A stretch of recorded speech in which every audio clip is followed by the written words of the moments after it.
station and maneuvering it to its installation on the Z1 truss to replace the faulty space-to-ground antenna. That, after a checkout by the ground control team here in Mission Control, will restore full redundancy to the space-to-ground communications capability for the International Space Station. Just as a bit of background, this is the 282nd spacewalk in support of ISS assembly, maintenance, and upgrades, the fifth to be conducted out of the International Space Station this year, the second for Expedition 75. It was back on August 6th that Jessica Meir, that you see in the center of your screen, assisting Jack Hathaway in preparing Menon, who's on the right side of your screen, and Adenot, who's on the left side of your screen, in the equipment lock section of the two-section Quest airlock, helped to suit them up earlier this morning. The two astronauts who will be venturing outside conducted a pre-breathe of pure oxygen to remove any nitrogen from their bloodstreams and prevent any condition known as the bends from occurring when they would move out into the vacuum of space a short time from now. They also have conducted what is called in-suit light exercise periods, where they've moved their extremities back and forth, their arms and their legs, just to increase their metabolism and increase the ability to rid themselves of any impurities in their bloodstream. 005 for Anil's Medox swap out, looking for a go to start that at 11:05. And that's a good number, and we are ready. You have a go. We see 11:05, and we're go. The crew is running slightly ahead of schedule in their timeline of pre-spacewalk activities today. The countdown clock here in Mission Control is looking for a go for the depressurization of the crew lock section of the Quest airlock about 27 minutes from now. We'll keep tabs on that as the final preparations are underway. Just a few minutes from now, Menon, that you see on the right side of your screen, he will be EV number 1, extravehicular crew member number 1, wearing the suit bearing the red stripes. Adenot will be wearing the unmarked suit as EV2, or extravehicular crew member number 2. This is the second spacewalk for Anil Menon. He joined Jessica Meir outside the station back on August 6th. For a spacewalk that was 6 hours and 27 minutes in duration. This will be the first spacewalk for Sophie Adenot. The International Space Station is currently flying 260 miles above the Earth in a trajectory from northwest to southeast across northern Africa in an orbit inclined 51.6 degrees to either side of the equator.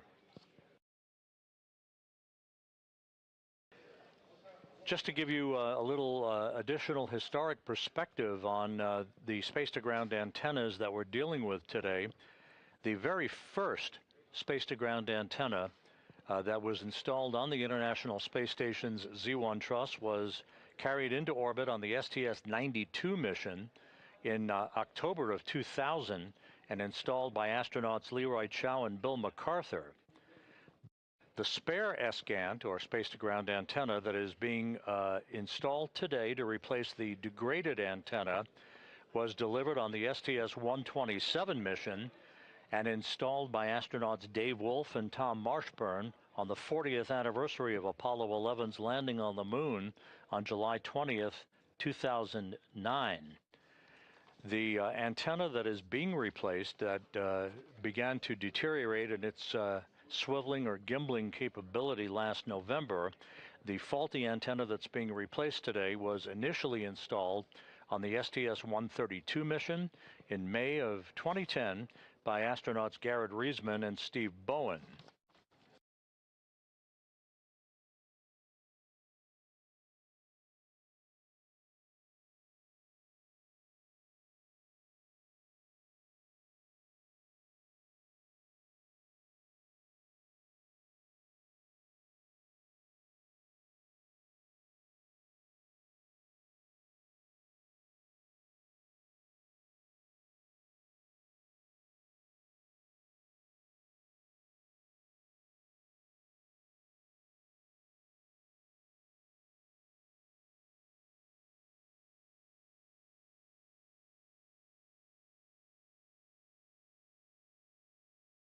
Houston Airlock, we've got MEDOX serial number 0006 for EV2. And we copy 0006 for Sophie, and that's a good number.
This is Mission Control Houston. Once again, we are in the final stages of pre-spacewalk preparations by Anil Menon and Sophie Adenot.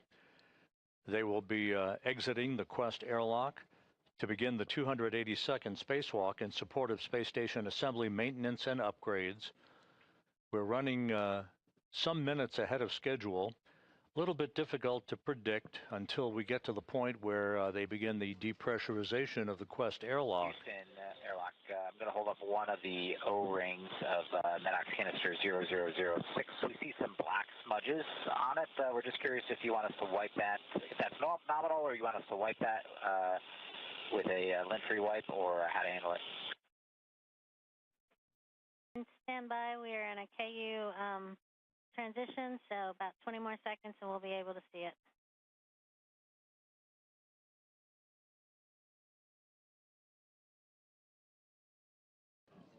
And again, the focus of attention for today's activities will be the replacement of a faulty space-to-ground antenna on the Z1 truss of the International Space Station. It's like a slight little discoloration. It does not look like any fraud.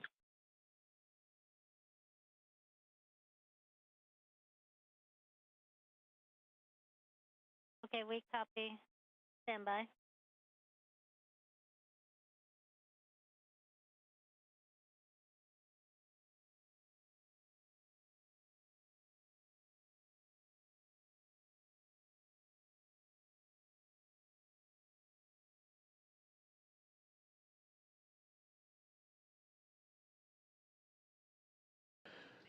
You see in the equipment lock section of the Quest airlock, Jessica Meir at the bottom of your screen. With your description of it mostly being discoloration, then we are happy with pressing as is.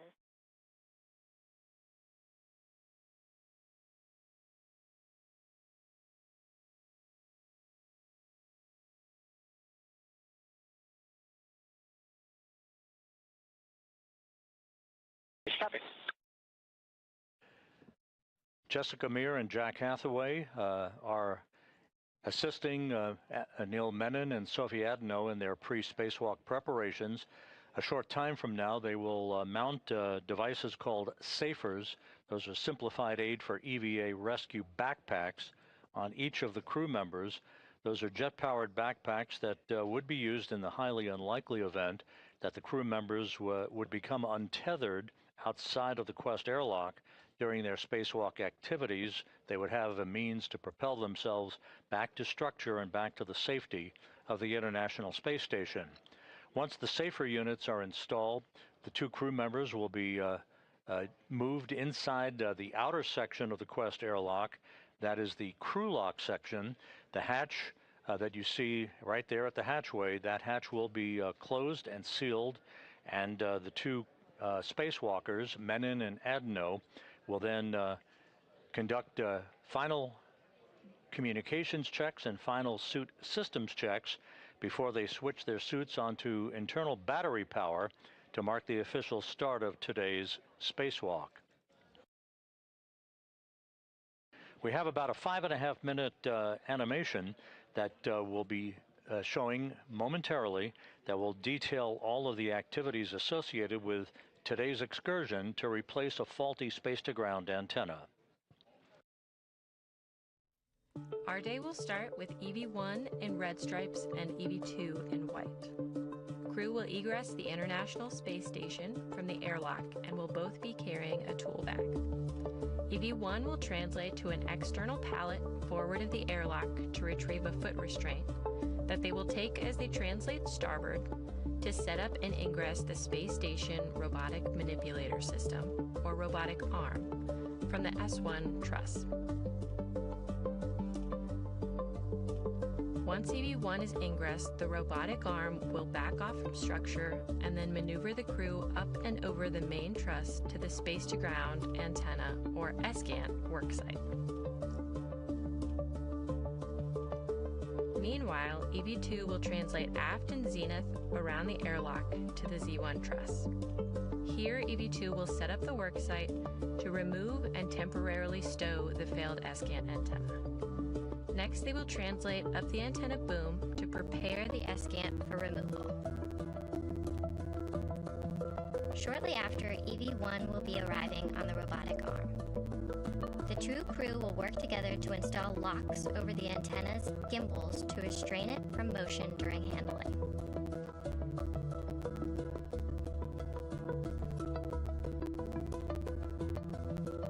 Next, EV1 will demate two electrical connectors. The crew will then work together to release 4 bolts holding the antenna to the boom. EV1 will remove the SGANT from the boom back away from the worksite. EV2 will translate down the boom to the temp stow location. EV1 will hand the antenna to EV2, who will install it in a temporary stowage location. From here, the crew will maneuver starboard for the retrieval of the spare antenna. EV1 will fly to the worksite on the robotic arm and begin the release of 2 bolts.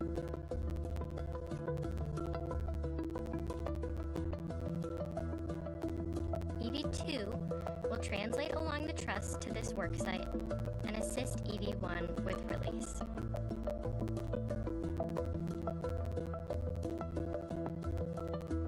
EV1 will retrieve the spare antenna from its housing, and the robotic arm will fly back to the install location on the Z1 truss.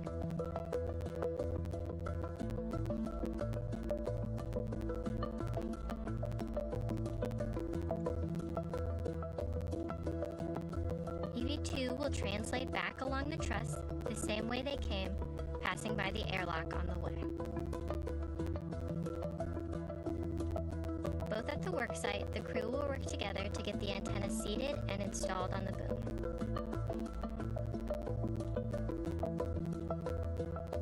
Next, the two crew will release and remove the 2 locks from the spare antenna's gimbals and install a thermal cover.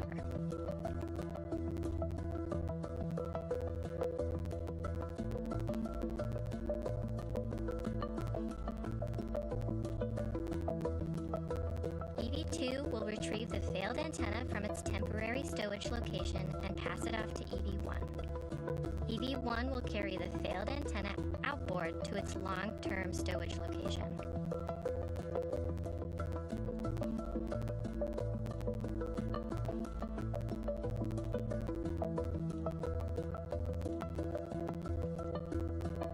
EV2 will work to clean up the Z1 worksite before heading back outboard. EV2 will drop off the tool bag at the airlock before continuing translation to the failed antenna install. Crew will work together to get the failed antenna stowed and 2 bolts installed.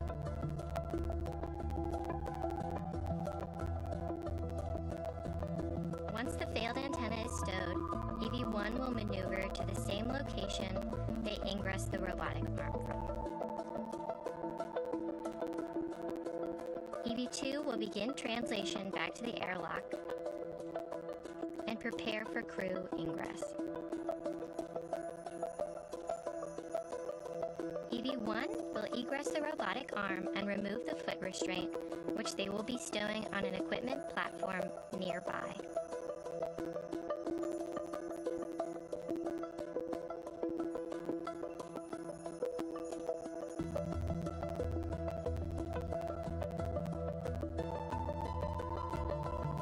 EV1 will then translate back to the airlock, where crew will ingress the International Space Station with their tool bags to finish out their planned 6-hour and 30-minute EVA.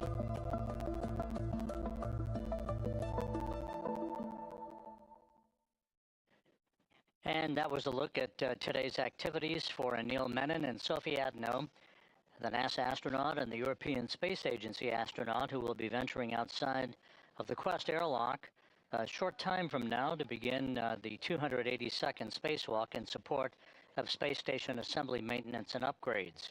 A shift handover has been completed here in the flight control room in Mission Control.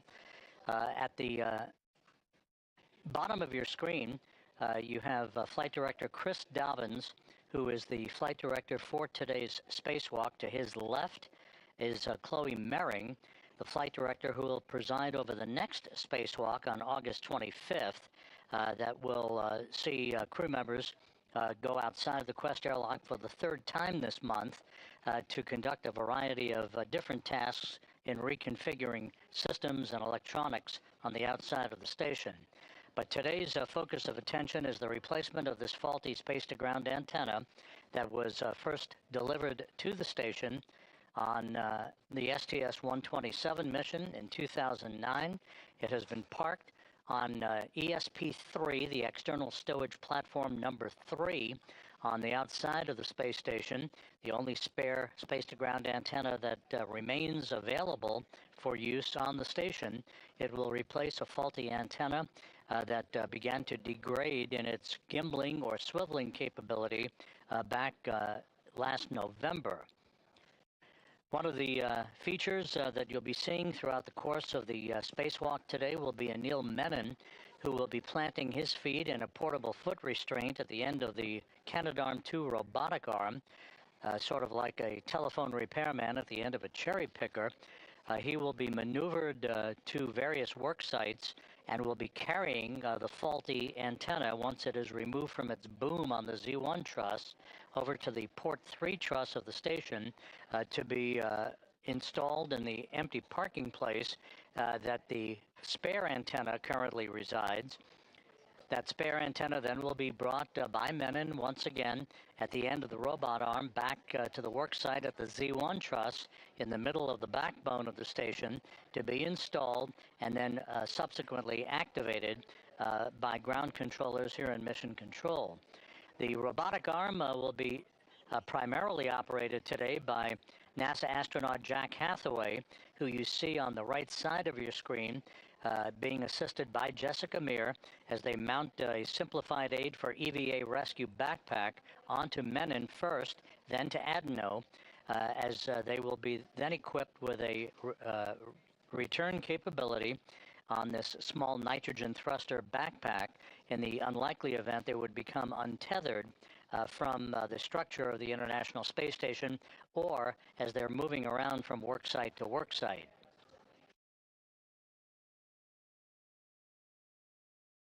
Earlier today, the crew was breathing pure oxygen to cleanse the nitrogen out of their bloodstreams, preventing any event of decompression sickness from occurring once they step out into the vacuum of space.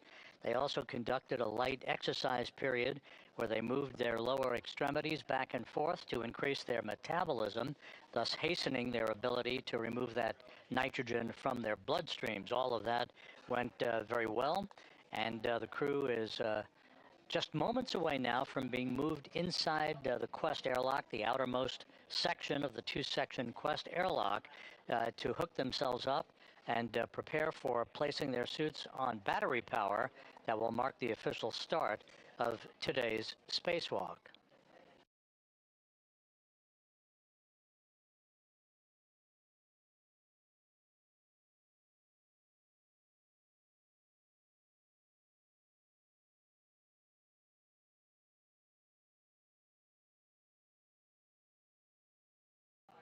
Here in Mission Control, you'll be hearing the voice for a while of Steven Zenter. He is the spacecraft communicator who will be, he is seated to the right of Flight Director Chris Dobbins.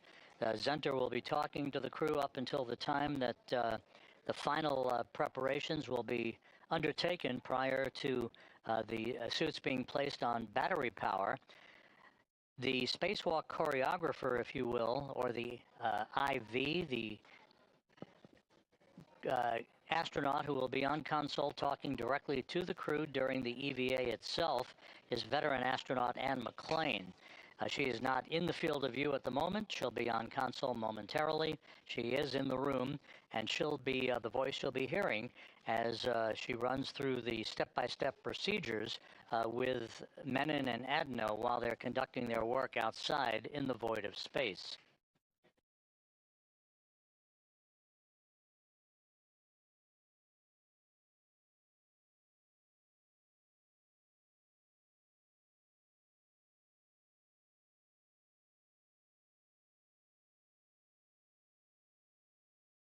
Once the crew lock section is depressurized, it will do so in a multi-step fashion, going first down to about 5 pounds per square inch of pressure in the crew lock from 14.7 pounds per square inch. There will be a pause to enable ground controllers to check out systems and for the crew members to conduct final checks of their suits, making sure that they're leak-free. The suits underwent a leak check earlier this morning, and both suits were found to be in good shape, no leaks, with all of the systems operating as they should.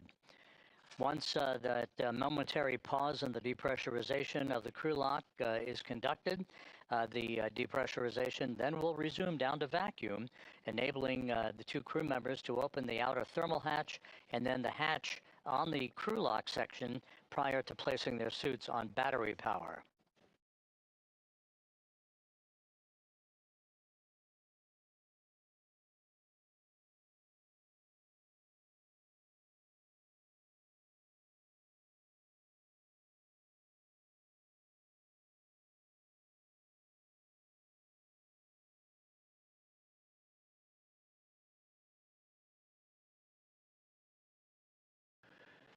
Here in Mission Control, the clock on the wall calling for a go for depressurization just under 10 minutes from now. We'll continue to track that time. Once the depressurization begins, which is implied to start at about 6:36 a.m. Central Time, it will be about 30 minutes or so before we actually begin the spacewalk that is marked officially by the suits being placed on battery power. That puts us about 25 or so minutes ahead of the timeline, but we'll continue to track the official start time for you as we get a bit closer.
And just to update you, we now believe that the actual depressurization of the Quest airlock will come a bit later than 6:36 a.m. Central Time.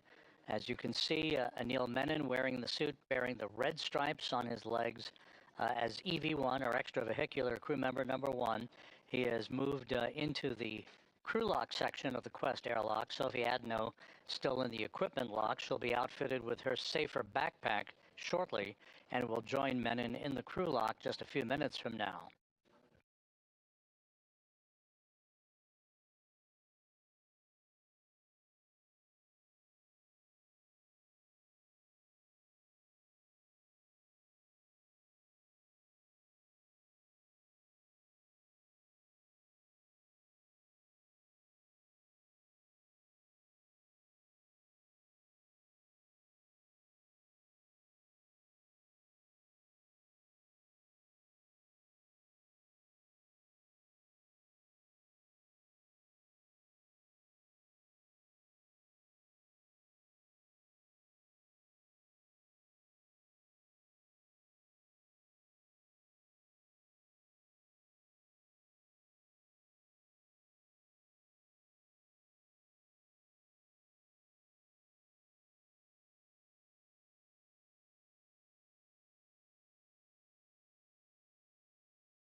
Jessica Meir on the left, and just out of the field of view in the lower right-hand portion of your screen, Jack Hathaway installing the safer backpack onto Sophie Adenot, who soon will become the first French woman to walk in space.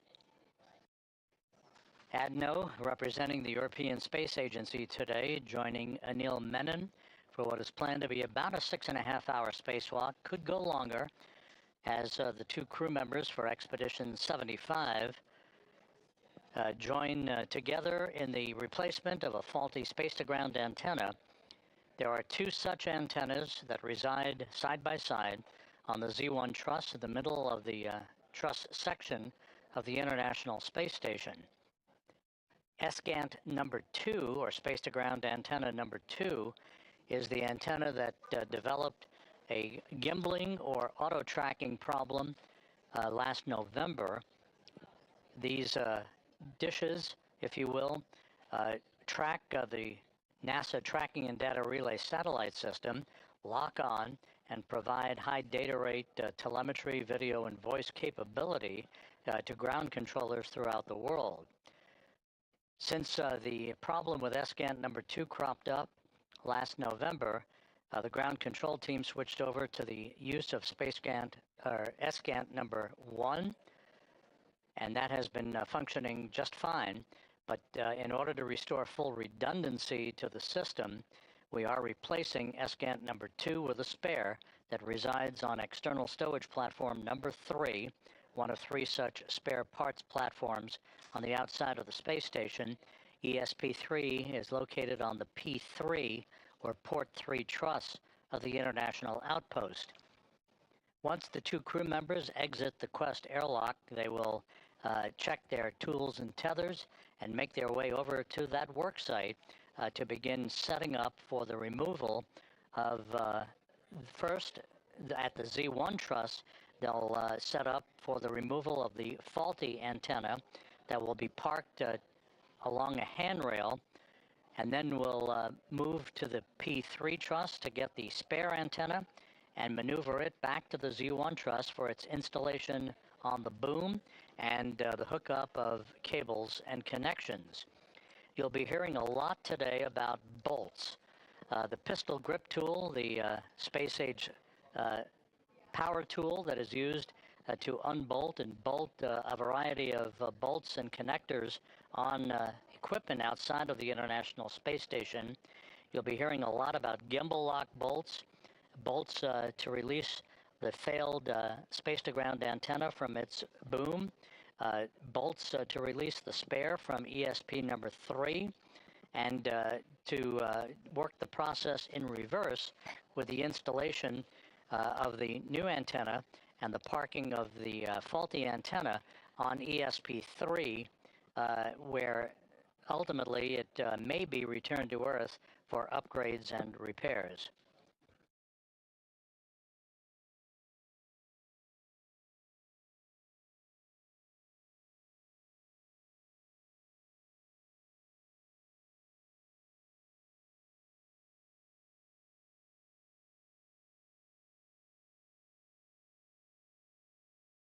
And just a reminder, Anil Menon, who's already inside the crew lock section of the Quest airlock, he will be driven around at the end of the station's Canadarm2 robotic arm by Jack Hathaway that you see on the left side of your screen.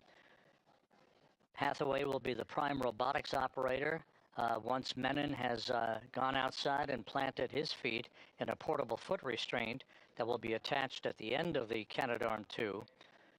It will be Menon who will haul the failed antenna over to a temporary parking place and eventually over to ESP3, and he will take the spare antenna and move it to its installation point on the Z1 truss.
Here in Mission Control, Flight Director Chris Dobbins is double-checking with several flight controllers. As the two spacewalkers are now inside the crew lock section, you'll see the hatch closed behind them by Jessica Meir here just a few moments from now. And that will be the precursor to the start of the depressurization of the crew lock from its current pressure of 14.7 pounds per square inch of pressure down to vacuum in a multi-step fashion.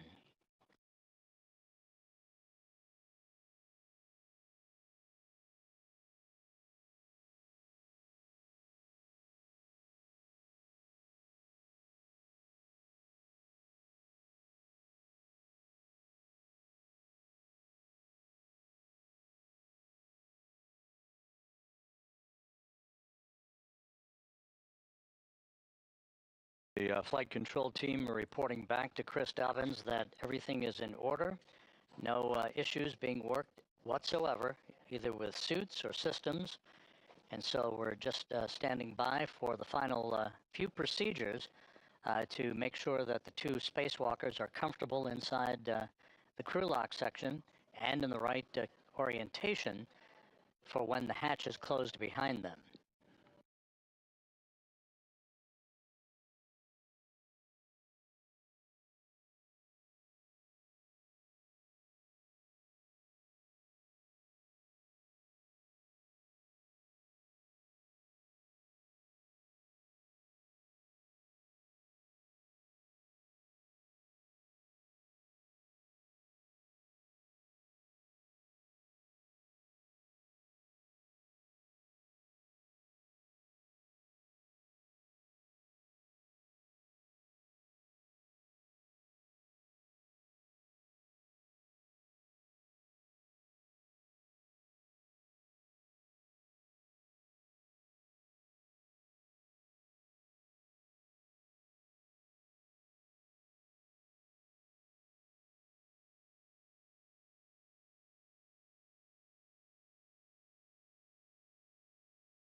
This is Mission Control Houston. If you're just joining us, we are on the cusp of the beginning of the 282nd spacewalk in support of space station assembly, maintenance, and upgrades.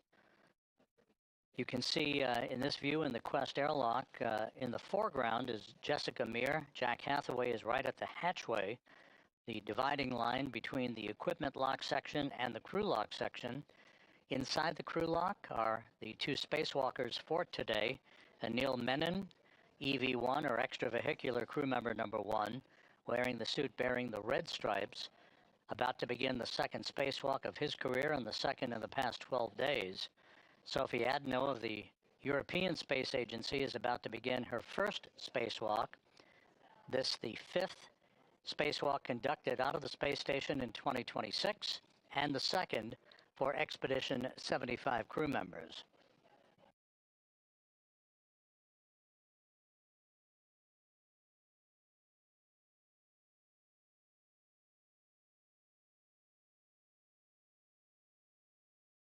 And for those of you who are just joining us, we mentioned this earlier, but it bears repeating. The spare space-to-ground antenna that is going to be installed to replace the faulty one today was delivered to the space station some 17 years ago in July of 2009 on the STS-127 mission and installed on a spare parts platform called ESP number 3, external stowage platform number 3, by Dave Wolf and Tom Marshburn. The antenna that is being replaced, the one that's faulty, was delivered on the STS-132 mission in May of 2010 and installed during an EVA by Garrett Reisman and Steve Bowen. So a pair of legacy hardware in play today as we work to restore full redundancy to the high data rate communications capability for the International Space Station.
The space-to-ground antenna, SGANT number 2, that is being replaced today is part of the KU band system that enables high-rate data communications. That's payload data, video, crew procedures, and other communications functions for the International Space Station. This antenna developed a failed gimbal assembly, meaning it can no longer point in the direction needed to track the tracking and data relay satellite constellation that orbits the Earth, needed for communications. The only spare space-to-ground antenna is stowed on ESP number 3. That's one of 3 such spare parts platforms on the outside of the station, in this case on the P3 truss of the station. The failed space-to-ground antenna is currently stuck, if you will, in a vertical bird bath position.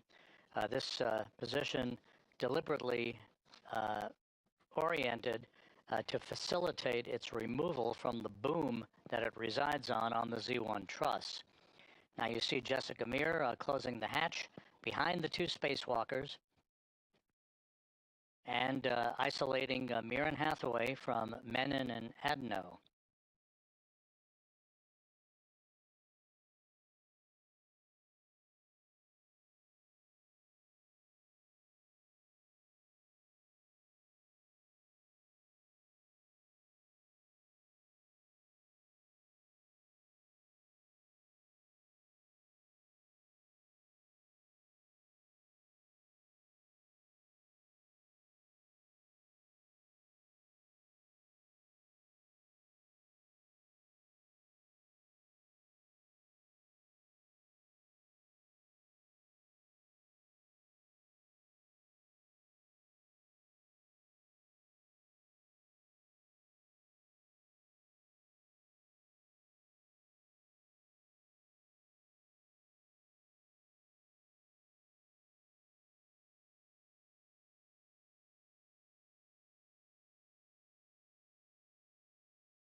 Houston Airlock in step 77. We have completed steps 76 and 77, and you guys are go for step 78. We copy, Jack. Step 78 and 79 are in work.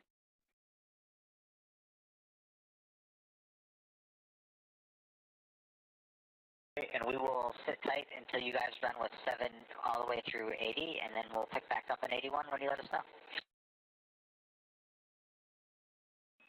Copy, those are in work.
This is Mission Control Houston. In the equipment lock section of the Quest airlock, Jack Hathaway on the left, Jessica Meir on the right. They have moved the two spacewalkers for today, Anil Menon and Sophie Adenot, into the crew lock section that's behind the hatchway that you see there. As we stand by for the start of the depressurization of the crew lock that will lead to the opening of the hatch and the two spacewalkers placing their suits on battery power to mark the official start of today's excursion, the 282nd in support of space station assembly, maintenance, and upgrades. Airlock Houston, Space to Ground 1 for EV crew. You are now hot mic on Space to Ground 1. And Jack, you are go to proceed, picking up with step 81. Copy. Copy.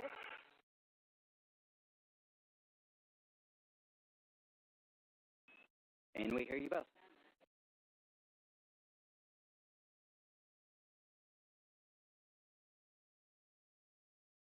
And Airlock, we copy that we are proceeding in step 81.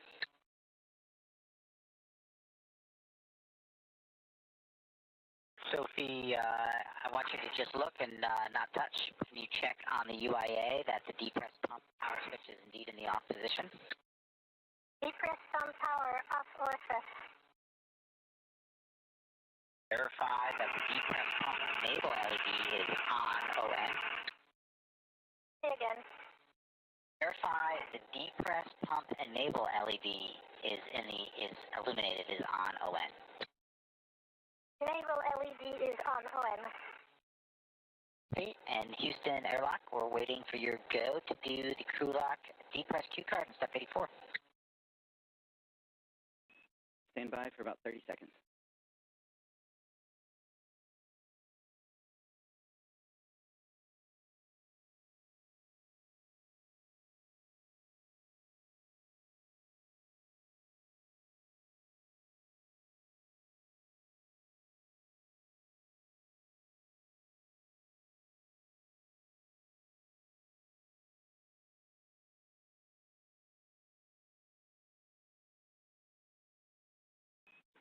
Thanks for your patience, Jack. With that, we are go to step into the crew lock depress, repress crew card. Okay, we're go in step 84 to start the cue card.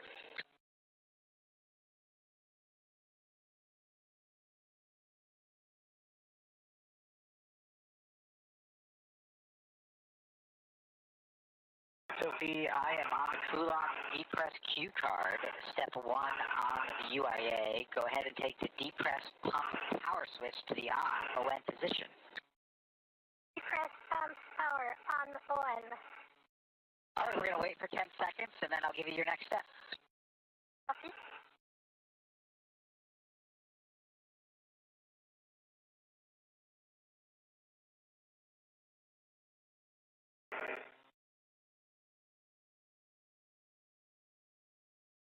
It's been 10 seconds. You can take the depress pump manual isolation valve to open, and you can expect an alert tone. Copy.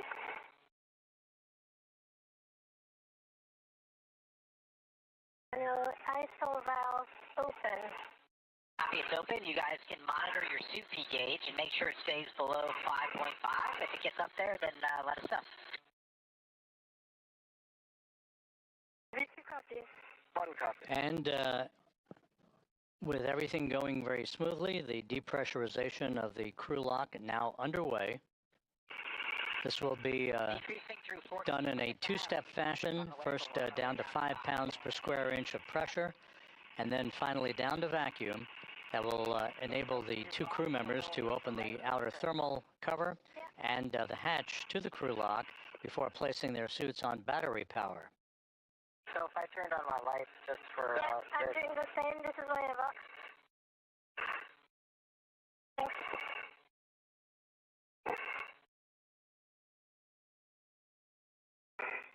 It's easy to...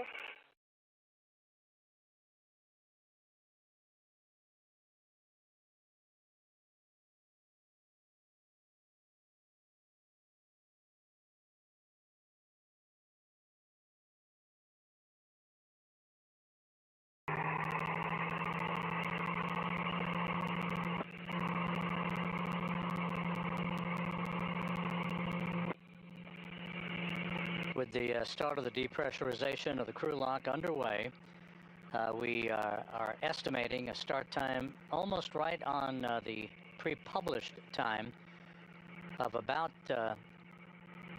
7:35 a.m. Central Time, 8:35 a.m. Eastern Time. We'll continue to track that start time for you as we get a bit closer.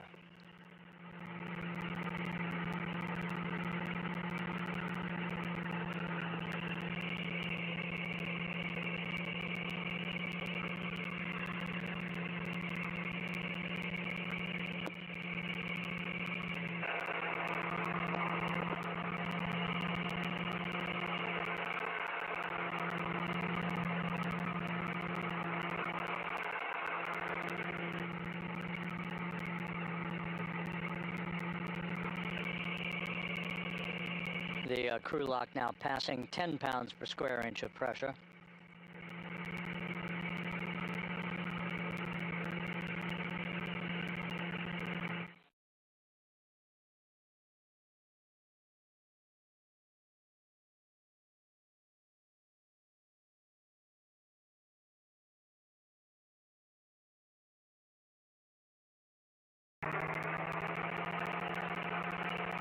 What's happening? 10 PSI on our way down to 5. 1 copy. 2 copies.